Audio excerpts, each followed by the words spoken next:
PlayBoy Gangsters, you know, Marvin's, Mansfields, all alike, is like a melting pot of families that, you know, lived in Watts and Compton and all, you know, South Central, but got better jobs. You know what I'm saying? They wanted a better life for their kids, so they moved over there with their children.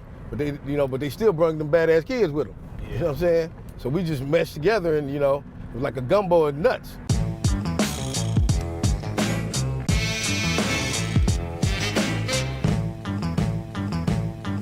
I never joined the gang to be hard or tough or mean or evil.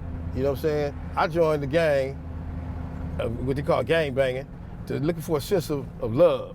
You know what I'm saying? Sense of support. I grew up as the only child, you know what I'm saying? In fact, my family was, you know, my dad, like I said, he was a stuntman actor, and he went pretty much Hollywood. You know, he got really caught up into the formalities of Hollywood, and he was my first version of understanding what a playboy was. You know, because he was in there like that. You know what I'm saying? And my mom's, it pretty much drove her erratic, you know, trying to keep up with him. Mm-hmm. So she couldn't do as much as attention she needed to, you know, as me as a child. You know, now don't get me wrong, financially, you know, I had the best of the best. I was spoiled rotten. You know, I went to Wilshire Crest, I went to John Burroughs Junior High School, then I went to Fairfax. Later on, you know what I'm saying, ended at Hampton Continuation. You know? Yeah, those are all pretty good schools. Yeah, you know, I played Pop Warner for Beverly Hills. So all those schools you went to, elementary, junior high, and high school, was racially mixed? White people, black people, Asian people? I was going to John Burroughs. I remember the next day after first viewing the show Roots, when it first aired. That very next day at school, we had a school riot. Was that 1979? 1977. 77? They had a school riot immediately. And most of the schools that, like you said, was diverse around Los Angeles, that's what occurred. The very next day after Roots aired. You know, so that's why they wanted to, really, they never wanted Roots to be shown on the air. So you were in the 7th grade in 1977? Yes. Were you already aware of the PlayBoy Gangster Crips? Or they weren't really out yet? No, In the 70s, they were more like dancer different crews, right? Yes. Can you talk about some of the dancer crews you heard about before it became PBG? Well, not really, because I'm not a founder. Like I told you, I'm with what they call the establishers. You know, I'm with like the second generation. But you heard about some of the... Oh, yeah. I remember the dancers, you know, because they had, in that area, in the areas around there, you know, they had, like my area where I stayed at, you had more like the Diamondbacks and the Red Lights and the automatic breakdowns and like that crews, you know what I'm saying? And they would go, we would always hear about them going against the PlayBoy dancers, the Pop Lock Gangsters, and the Moonlighters. You know what I'm saying? And every time they would go against them, most of the time, they wouldn't win. You know what I'm saying? They would lose. The best, now as far as the best dancer of the, was it the Red Lights?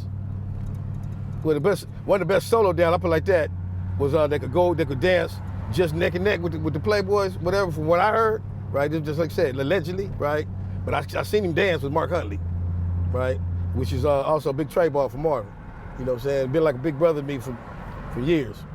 You know. So he was a dancer? Yeah, he could dance. He could dance, and all the girls wanted him. You know what I'm saying? So he's an OG Marvin. Oh yeah. So some of the OG Marvins came out of the dancing crews too. Then. No, I wouldn't say. I wouldn't say that, because most of the Marvins came up out of the Godfathers. They were like baby Godfathers, stuff like that. You know. Where were the Godfathers at? They had the whole area from like Marvin area, all into the Gear Gang area. That was all that was like Godfather. They had a big territory, you know, all the way down to basically down to Harlem Godfathers.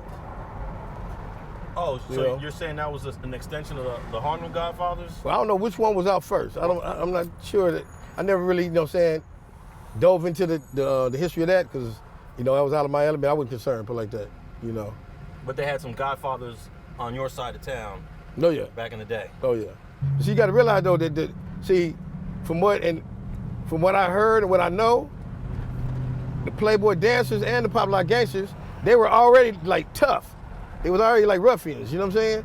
Like in their spare time when they wasn't practicing dancing, they probably, you know what I'm saying, without doing some Robin Hood type shit. You know what I'm saying? And they was already, so it wasn't hard. You know, back then in them days, if you lock, sometime whoever win, the loser want to fight. You know what I'm saying? So all that, a lot of people think they do just dancing like the TV breakdance, that was it. No, the dancing out here in LA, it was a fight after almost every dance off. You know, dancing, and one time they was dancing, And after the dance-offs, you know, they could see the dancer, they would end up winning the fights too. So they beat your dancer and beat your ass. You know what I'm saying? So one group that didn't take too kindly to that, I guess they were strapped. You know what I'm saying? Call themselves popping off at the homies. And that's when it's sealed in stone, you know. Then you had also, you know, they had a little, what you call it? Scrimmages, scourges, you know what I'm saying? With the Hoovers. As far as the gangs, you know what I'm saying? We heard like the kid, West Side Undergrounds, you know, the Stanley Boys, you know, all that was over there in that area. Which area was that? The PlayBoy Gangsters. Okay. And since we're right here at Pico La Brea, right? I'll give you this information that affects with history and life.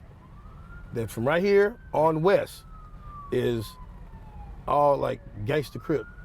You know, it starts up Mansfield, right? Then it goes on to where by yourself, on to the PlayBoy Gangsters, then the Marvins. You know, you go back down to Washington. So right here, all this area, you go this way, like a corner, will be all Gangster Crips. And then going east, you have your rivals, right? Like Schoolyard, they're not Gangster Crips. No. And did you guys get along with Gear? No. So Gear, they're not Gangster Crips. So was that the divide, like the Schoolyards, the Gears on the east side of La Brea, and then all the Gangster Crips on the west side of La Brea? Pretty much, yeah. That's the dividing line. You know what I'm saying? Right now, to this day, yeah. I was in JV when one of the first. Well, you said he was from PlayBoy Gangster, but I guess he switched over from Mansfield to PlayBoy, or from PlayBoy to Mansfield. But Chuckie Patterson. Yeah, one of my best friends. Yeah. Yeah. Got killed right there. My written best friend, yeah. Yeah, me and Chuckie go back from, when I was in second grade. Now I'm confused. Was Chuckie from PlayBoy Gangster, or was he from Mansfield? He was from PlayBoy Gangster. Well, he thought, Chuckie. The Mansfields claim him. Yeah. Chuckie, Coco, right? And I was also there when they came out. So Spider, where we at? Oh, we right here on Olympic and La Brea. And this is a significant corner historically because you had a very good friend lose his life here. Yeah, my friend Chuckie Patterson, you know, Little Snoop, and was also known as Baby Boy. To the Mansfields, he was known as Baby Boy. To the PBGs, he was known as Little Snoop. You know, we've known each other since I was in second grade, man. You know what I'm saying? And he was one of the main reasons that I became a PBG. You know, because he was a down brother, man. He wasn't no shit starter. You know what I'm saying? He never got into but he was a shit finisher, put it like that. You know what I'm saying? The boy had hands and he had swag, and you know what I'm saying? The girls loved him. You know what I'm saying? He was good folks. You know, that was my tights. That was my dog. I was doing time in YTS for already shooting the schoolyard. When I tell you, Taylor and them. Yeah. So when I heard the news, man, I just blanked out. You know, cause that's my friend. He knew my moms. I knew his moms. You know what I'm saying? I knew his big sister. You know, his big sister like my sister. You know, I could sneak away out the house. You know what I'm saying? Go late night over his crib. He come on mine. You know, we went to school together, everything. Play Pop Warner football together. Name it. You know, so I took that real hard. But like I said, I was doing time. You know what I'm saying? So a lot of the stories is not as clear. You know what I'm saying? It's supposed to be. You know, one story is that the guy from Schoolyard girlfriend and Chuckie girlfriend knew each other. And, you know what I'm saying? It was like, my boyfriend beat you up and this and the other. That's what I heard when I was in jail, right? But then another story is that one of the guys that got banged on, and he showed up over here looking for somebody. You know what I'm saying? And Chuckie just showed up and got that fade and was whooping the nigga ass, you know what I'm saying? And when he thought it was over or whatever, the guy picked up a knife and stabbed him in the chest. We're still on La Brea and Olympic, but where are we standing in front of now? Oh, we got a footage of my old elementary school, you know, Wilshire Crest. When I started second grade there. So I started originally with like West Atkins Elementary over towards the Hoover and Raymond area. But Pops got that big check, you know, for doing them stunts. You know, we moved right up down the street, down there on Olympic and Dunsmere. And I started going to school right here. My first four friends I really met was Valerie White, Chuckie White, which both of them became Marvins, Chuck Dog and Betty Boot. Then I met Chick, which came, you know what I'm saying, like our sister, you know what I'm saying, and from the turf, you know what I'm saying, she was Playgirl Gangster. And Chuckie Patterson, you know what I'm saying? Those are my first original friends out of Wilshire Crest. Did you guys get in trouble with the teachers and stuff like All that? All that, man, all that. We did it all. Name it, we did it. Pulling pranks, we was doing, oh man, we was something else. Which Damu set did they have over here back in the day? Well, put it like this, what Damu said was Freak was the area? Yeah. Okay. You had Mid-City Bloods, right? You had Inglewood Family, I mean not Inglewood Family, Midtown Family Bloods. You had 20s, right? Neighborhood 20s. You got the Jungle, and you got City Stone. So you can see that all that's right here going all that back like that. So that would have been easier for them to, you know, control this population over here. So Midtown Family and Mid-City Bloods is now Schoolyard Crip area. That was all Bloods, Pretty much, I guess, yeah. at some point. Yeah. Did you ever meet any of the Midtown families before before Schoolyard took over? Yeah, well, allegedly, one of the guys that got on the stand on me, I might put that out there, you know, his name was Alex Delaney. They call him Big Swan from Schoolyard. You know, in 1983, I wasn't arrested until the beginning of '84. But in 1983, he said, you know, well, I shot him and a brother by the name of Bozo, Bo Taylor, rest in peace. And Bo Taylor, he kept his mud. You know, he didn't tell, you know what I'm saying? That's one of the reasons I'm even, you know, doing, other than JC asked, you know, asked me to do this interview, and I'm doing it because it's like my second chance, because it always weighs on my heart how Bo Taylor came in our hood, in our turf, in 1991, right? By himself to find me, right? And I thought it was on negative. I met him up there at La Cienega and 18th, you know, and I got my thing, this and that and the other. He was telling me, man, that he wanted me to come with him. And me and him would go probably around the world, man, which he ended up doing with Harry Belafonte. You know what I'm saying? And Jim Brown. Yeah, he had. And he had a vision of what better people, you know what I'm saying, two dudes, one dude shot the other, they was once rivals, but now they're working together in peace to stop gang violence. Yeah, Bo Taylor eventually founded Unity One. Yeah, that's what he was talking. I would have been right there on that platform with him. You mentioned you was in YTS for that shooting you did against the schoolyards. How old were you when they arrested you, and what was it like going through the criminal justice system at such a young age? Oh, I was 18, and I mean, I already been to juvenile hall a couple of times, you know. Oh, so you was 18, but they sent you to YTS? Yeah, I went there on the M number. Okay.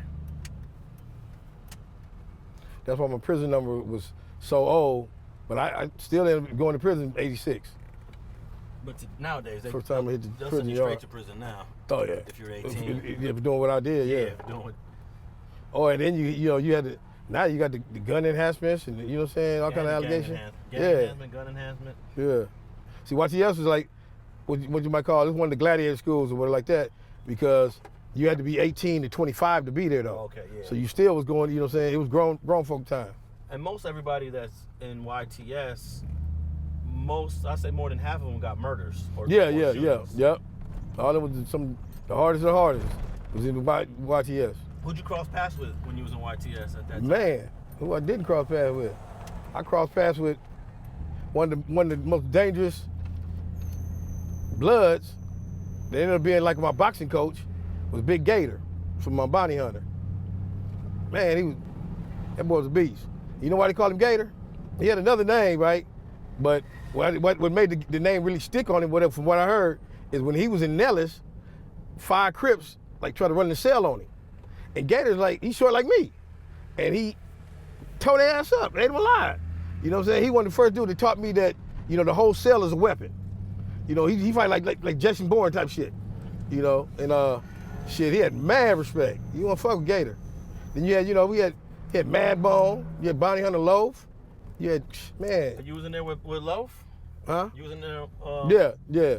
You had China Doll, Marcus Nunn. From he was just, Park? yeah, I think when I got there, I think he was just leaving. Then you had, you had Big, everybody. You had Big P.D. Wack was there. right, for 60s. Almost 60s. You had Big Mad Bone from Mansfield Gangster. Shit.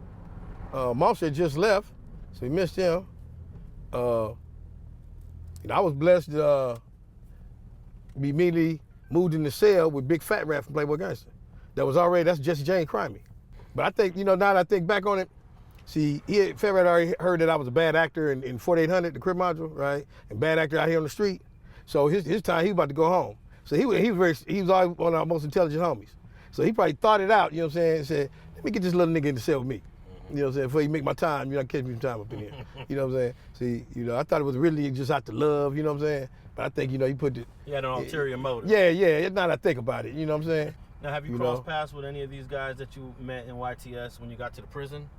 When you got to, Yeah, they all of them. Vamp from Compton Avenue, all of them dudes. Oh, man, almost everybody that was in TS, when they got out, if they didn't get killed, they ended up in prison, you know what I'm saying? Most of them had life. Thanks for watching StreetTV.net.